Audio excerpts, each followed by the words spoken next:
বলেছিলেন, যেখানে দেখিবে ছাই উড়াইয়া দেখো তাই, পাইলে পাইতে পারো অমূল্য রতন। তাই তো?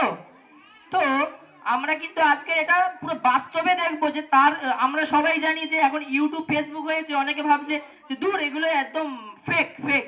তো না, এটা ফেক না। যদি এটা দেখতে মানে শুনতে চান বা এটাকে যদি মানে রিয়েলাইজ করতে চান, তাহলে এটা কিন্তু ম্যাজিকটা দেখতে হবে। আর সত্যি আজকে দেখা যাক যে আগুন থেকে কিছু সৃষ্টি হয় কিনা।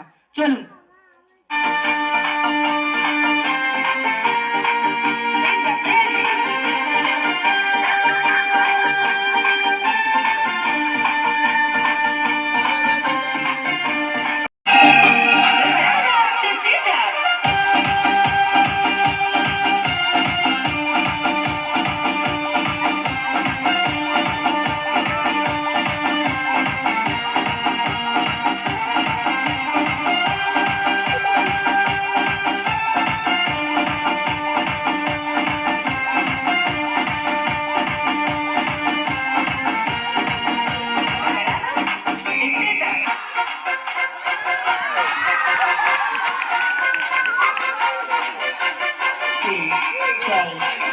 দেখতে গেলে সবাইকে হাত দিয়ে দেখতে হবে।